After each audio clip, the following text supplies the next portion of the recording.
Hello friends, good morning. তো সকাল সকাল ফ্রোজেন পরোটা আর মটন চর্বি কারি নিয়ে চলে এসেছি। আর এদিকে ছিল এক পিস লেগ পিস ফ্রাই। এটা ছিল আমাদের দোকানের।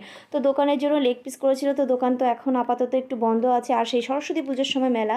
তো এটা ঘরে থেকে কি হবে, এটা আরুকে ফ্রাই করে দিয়েছিলাম। আরু তো মজা করে খেয়ে নিচ্ছে। আর ফ্রোজেন পরোটাও ছিল, সেটা আমিও মজা করে খেয়ে নিলাম। তারপর চলে গেলাম সোজা ছাদে। তো এই যে গাছে অল্প কটাই ফুল আছে, তো সেইগুলো মহারানী একটু তুলে নিচ্ছে। সব তুলো না, বড় বড় দেখে তোলো, বড় বড় দেখে। ওইটা না, পরেরটা বড়। এই যে এইটা বড়।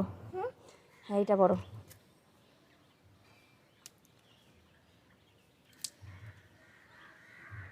সব তুলে নেবে নাকি? তো তারপর চলে এসেছিলো একটা পার্সেল। তো পার্সেলটা ছিল আরুর, আরু বলছি, আরু করতে করতে সারাদিন আরুই হয়ে যায়। তো অশ্মির একটা গিফট, যেহেতু অশ্মির ফেব্রুয়ারি 12 তারিখে জন্মদিন, তো একটা গিফট। হাতে বালতি আর বস্তা নিয়ে যাচ্ছি মাঠে একটু মাটি আনতে। তো চলো। তো নিচে নেবে না, তোমাদের দাদাকে আরুকে খুঁজছি। তো আরু আর তোমাদের দাদা কিছুতেই নেই মাঠে যাব, কোথায় গেল। তারপরে একটু এদিকে সামনে আগাতে ওদের আওয়াজ পেয়েছি। তো এইখান দিয়ে মানে ওদের আওয়াজ অনুসরণ করে এই দিকটা চলে এসছে। আর এই দিকটা আমার খুবই ভয় লাগে। তো আমার বিয়ে হয়েছে 12 বছর, তো এই দিকটাতে আমি এখনও আজ পর্যন্ত ঢুকিনি। তো আমাদের বাড়ি এই পেছনটাতে একটু খাল টাইপের আছে, আর জমিও আছে পাশে। তো এখানে দেখো, তো অশ্মিও যেতে ভয় পাচ্ছিল, যেহেতু বোন ওখানে চলে গেছে, বাবা চলে গেছে, আর হাতে বালতি রয়েছে। বালতিটা তো বাবার কাছে পৌঁছাতেই হবে। তো ও অনেক ভয় ঘৃণা ত্যাগ করে ওখানে গেছে। তো আমাকে ডাকছে, মা আসো মা আসো। আমি বলছি আমি ওখানে যাব না, ওর মধ্যে আমি যেতেই পারবো না। আর তোমাকে মানে তোমাদের দাদাকে বারবার বলছিলাম যে এখানে কেন এসেছো, ভাবলাম মাঠে যাব, তুমি এখান থেকে কেন মাটি নিচ্ছ। তো বলো কিছু হবে না, চলে আসো। আমার তো খুবই ভয় করছে। তো চারিদিকটা দেখো কেমন।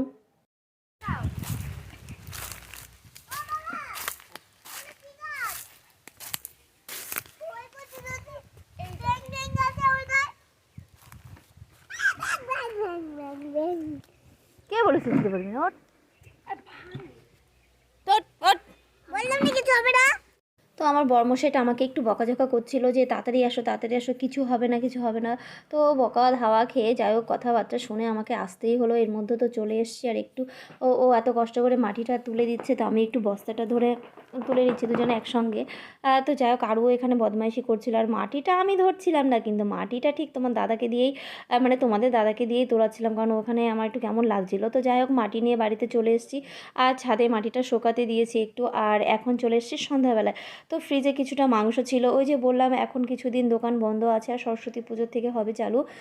তো বললাম মাংসটা আছে, তো ঘরে একটু দেখি তান্দুরি করা যায় কিনা। তো আমি আর অশ্মি এটা নিয়ে লেগে পড়েছি একটু তান্দুরি করার জন্য। তো তান্দুরিটা মোটামুটি হয়েছিল, বাটার লাগিয়েই করছিলাম, কিন্তু দোকানের মতো অতটা টেস্টি হয়নি, কিন্তু যা হয়েছিল আমাদের জন্য যথেষ্ট হয়েছিল।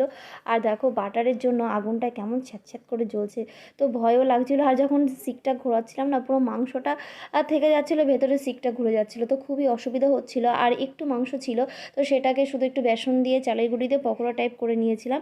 আর দেখো আমার খাউনি বুড়ি